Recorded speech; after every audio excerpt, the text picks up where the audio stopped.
Hello everybody and welcome back to Oxygen Not Included. Now, in between episodes I dug out some more space for the bedroom, and as you can see it is just the right size now. Beautiful, wonderful, fantastic. We have space for 8 duplicants, which is more than we're going to need for quite a while.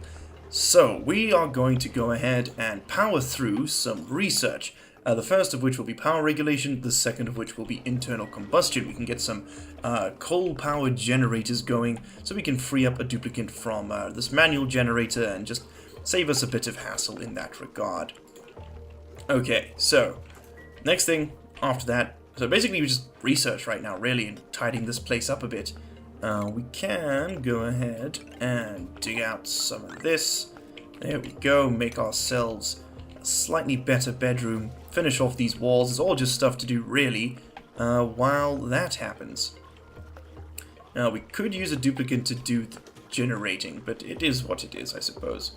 In fact, let's have a look at that. Who is doing operations? There we go. Ada, rather annoyingly, is the best at operating that thing. With Ruby coming in at a close second. So I'm going to put her on that, because Ada I'd rather have doing research. Yes. Perfect.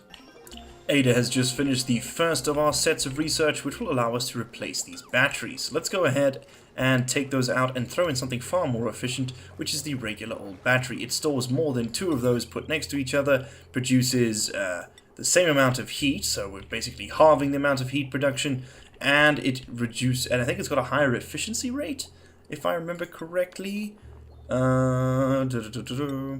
Power runoff is 2 kilojoules per cycle, so no, it's essentially just double, but it has 4 times the capacity, not double, my mistake, for half the heat production. It is just a completely understandable upgrade, and I think it only costs double the resources, so it's really a no-brainer. We're going to throw that in. Let's just go ahead and slap a higher priority. Oh no, they're already doing it.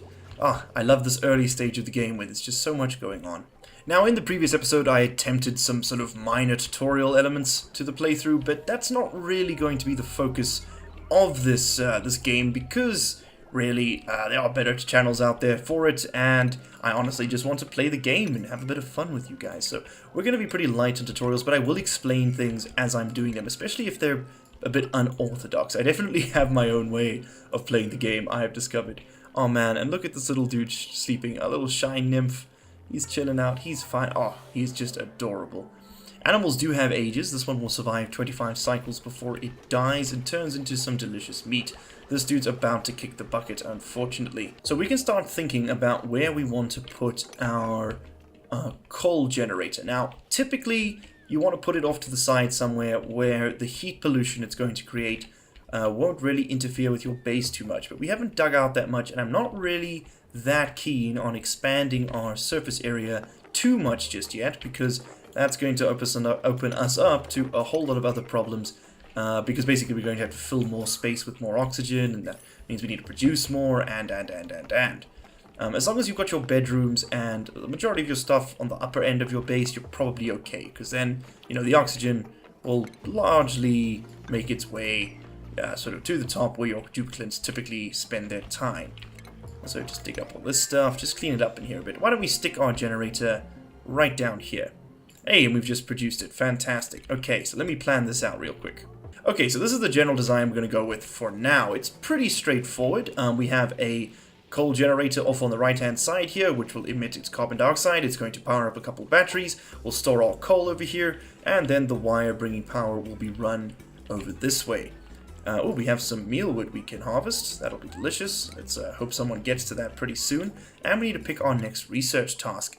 And I'm thinking we should go ahead and get something that allows us to seal in gases. Because right now the only door we have available to us is the mesh door, which lets gases flow between it.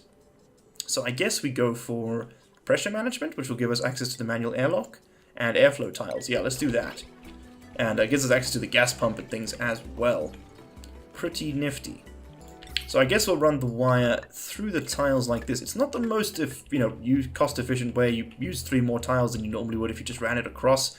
But I like putting them through the tiles just for, I don't know, it's a habit. It's a habit. It's really up to preference. Then we need to connect this up to the grid. So for now, we're going to run it along something... what's the way that we'll rewire this. So for now, we'll just do this. There we go. Okay, that's good enough, right? That'll do the trick. Okay, then they'll start building it from this side backwards, but that's okay. And the real benefit to doing this is that it frees up a duplicate from using the manual generator, and we have room for one more. We do have quite a serious surplus of food present, so let's go ahead and grab somebody. Do we want Bubbles? She can research and dig, which is nice. We don't build, though. That's kind of a shit. I like having the ones that can build.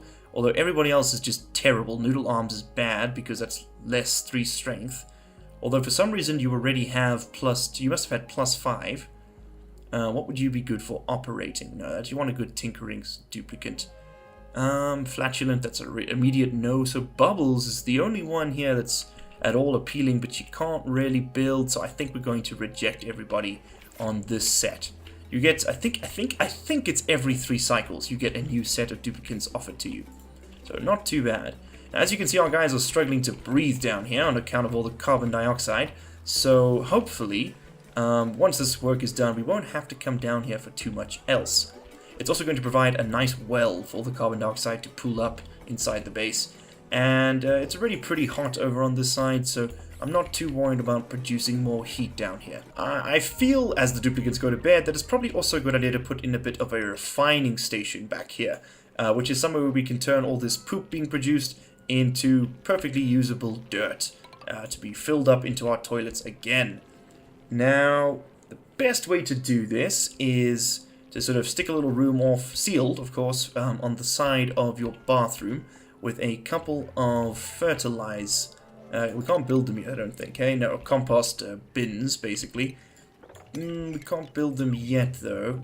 That's okay. We'll get the room prepped so long, and then you slap in a basically a oxygen deodorizer, which we don't have access to yet, as well as a storage compactor to store the polluted dirt and things that isn't presently being used. Okay, well, let's just do all this. There we go. Okay, well, that's being put together. Be careful of digging into slime unless you need to. It will produce polluted oxygen when it is sitting on the floor. It sort of just emits the stuff. You can submerge it in liquid, and then it will not do that, which is also quite nice. Yeah, we're probably going to access this area from... I'm thinking above, and then we sort of come down. We could also just go straight in here and then build ourselves a little reservoir for this water, and then sort of intentionally pool it. Yeah, we could actually do that, and then we can control the temperature a bit better. We'll make a push for insulated tiles, which are quite far down the tech tree, I think, and that'll prevent the heat pollution from spreading. Oh no, it's just one up from where we currently are. So, okay, cool. So that's where we're going next. And we can finally go ahead and deconstruct these beds and get those colonists moved, or duplicates, I gotta get it right, moved into their cots over yonder. Yeah, we already gotta plumb this. Oh man, I could use a duplicate whose job is just to tidy the space up consistently. That would be nice. And as you can see, this polluted water and dirt are emitting polluted oxygen intermittently, which is full of gross, disgusting germs, which are leaking all over my base. Ugh. We're going to want to contain that pretty soon. What's the best way to do this? Well, the best way to stop the polluted water from producing polluted oxygen is to process it into drinkable or clean water, if not drinkable. And the best way to do... Why aren't these getting plumbed? Okay, there they are now. And the best way to do that is with a water sieve, or rather the only way to do that, which again is another research we do not yet have access to. I believe that's under distillation over here, and that's a fair bit of research away. So for now, I guess we kind of just let it have to happen. Or just have to let it happen, rather. That sort of sucks. Hey, and our coal generator is being built, but I bet you they're going to give up before the end of... Yes, there we go, because the night has come. And we've been currently charging up these batteries using our manual generator, which I think we can now disable. We're not going to need that anymore. And we're probably going to want to get rid of this battery and this oxygen generator and stick it down here, so that it can sort of flow oxygen up into the base, but it won't produce heat right where we want our base to be nice and sort of consistently cool. So I'm going to go ahead. Can we just disable this? Yes, I won't deconstruct it. We'll keep it, but we're going to turn it off so that it doesn't produce any heat. Same goes for this guy. We'll keep them all there. We don't really need to put anything else there at present. We could put some more storage compactors, but it's okay. Let's go ahead and stick one of these bad boys down here. And hey, we have a coal generator. Okay, so you are going to be allowed to have consumable ore in the form of coal. And we'll put this one at a higher priority, which means that coal in here will be moved out, and coal on the floor will be treated as a level 6 sweep priority, basically. So they'll just always keep that stocked up. Also a good idea to set your food a bit higher than normal. Oh, nice. Okay, so we have manual airlocks available to us. Let's stick a couple of these bad boys in. This thing here is allowed to accept polluted dirt. Beautiful. And we're going to want to go ahead and not research the insulated tile just yet, but rather get basic farming and meal preparation done, so we can build our farm and make sure our food supply is not essentially just sloppy mud. Hey, with that, Ada has finished the next phase of our research, which allows us to now build algae terrariums, which are very useful. They consume a bit of carbon dioxide, a bit of water, and produce some oxygen. And they also consume algae. They're kind of inefficient, really. We can also now build the compost heap, of course, and we have access to our ration boxes of our own. We aren't limited by the one we were first given. So I'm going to go ahead and stick this here ration box down in the carbon dioxide. But I want to put it somewhere where I know carbon dioxide is going to stay. So I'm kind of happy with sticking it down there, deleting this one, and then using this one here as our primary food source. It is a bit far away from the bedrooms, which does kind of suck, but it's okay. We'll make that work. So as you can see, Mima just came and stored some of our mush bars in there. We've deconstructed the one on top, and you will notice that they are not changing in freshness. That's right, they are sitting in a sterile environment or sterile atmosphere, which means that the food inside it will not degrade at all. Pretty damn fantastic. We do still have a bunch of nutrient bars remaining, which is pretty cool. Usually by cycle 13 to 20, I've eaten through all of mine, which means we're keeping on top of food production. Ruby here is doing the good work. What is your cooking skill at, Ruby? 7. Damn. Plus 35% cooking speed. That is good. And as you can see, her position as sous chef gives her +2, and then her actual skill level of 5 contributes to it as well. A chef at level 10 will get, I think, 50% cooking speed, which really does add up to quite a bit. Cooking is one of the more time-consuming things in this game. I see we can also store eggshells now.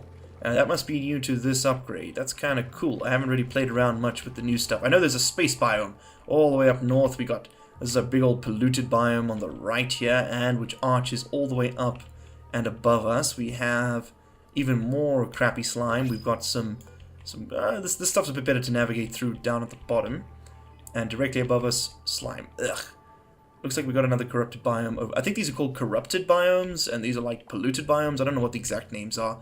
What we really need is a cold one, though, to help us destroy some of this heat. But we'll get into that when we get into that. Who have we got? Gossman, Bert, Barney. I don't mind someone who can't do research if they can tidy. Yes. Now we're talking, Gossman. I think you're going to make a fine addition to this colony. Welcome aboard. Let's go ahead and give you a job, Gossman. You are going to be a groundskeeper. So basically, Gossman's going to make sure our toilets are plumbed, that our floors are kept clean, and everything looks good. And already she begins tidying the place up. Fantastic. Good on you, Gossman. And Mima's about to finish the farming research. Come on, just tick over. One last piece. Fantastic. So we have farm tiles available, as well as the electric grill and meal tables, which all help improve food quality. Next, I guess let's go down to distillation so we can begin to purify water. We can start dealing with some of the crap we're dealing, because now we can get rid of our polluted dirt. We just want to be able to get rid of our polluted water. Hold on. Maybe we should deal with polluted oxygen first, yeah? Decontamination. That also gives us access to the sanitation tab, which is like our lavatories and things. We can get our plumbing researched. All that needs to get done anyway. And we get access to the mechanized airlock, which is pretty cool. As well as an ore scrubber, which is going to be quite useful when we start digging into this dirty area. We're going to want to pump some of this chlorine up, store it in our ore scrubbers, and those will be used to disinfect all the slime over here, which contains disgusting volumes of the dreaded slime lung, which is a disease that will slowly constrict your colonists' lungs until they can no longer breathe and they collapse of asphyxiation. We also have a morb. These things spawn where things die, and the meat is not consumed. Oi, and they produce polluted oxygen like you cannot believe. They're a pretty good source of oxygen because they produce so much, but they produce oxygen with an absolute shit ton of slime lung in it, which will kill your colonists if not properly sterilized. Setting up a mob farm is very difficult and very much a late game task. But for setting up a regular farm is not that late game and something we need to get done. We can also throw down our electric grill over here, which will allow us to turn these mush bars into mush fries, which removes the diarrhea problems. That will be nice. Okay, so in planning for this farm, we first need to plan for our corridor into this area. Now, like I said, I probably want to do a bit of a storage tank for this water, so that we can artificially channel it where we want it to go. So I'm thinking something like this. Yeah, we can just sort of store it in here. It'll be really hot, but we can turn this all into insulated tile pretty quick. Do we want to do this now? No, we'll deal with that later. But let's go ahead and sort of throw this stuff down as a plan. We can always swap it out for proper tiles later. So we'll save this area here as our we'll call it our temporary water tank, right? Which means that all this can get dug up, and we're probably going to want to build our farm not close to this at all, actually, because that's going to be a problem. We're going to want to build our farm close to food, but far away from heat, so right here, actually, that would be perfect. I don't know what I was thinking. Let's also set up this thing for continuous mush frying. Perfect. So, food, farm tile. I like to leave them 3 high. You only need 2 spaces above the tile itself for your, what do you call it, for your plant to grow. It won't grow up too high, but if you leave the one above, you can actually put in illumination, lighting later, which can help to improve your growth speed. I think it gives like a small percentage. These things also gain an efficiency boost when illuminated, 10% or so. It's not that much, but over time that does add up quite a bit.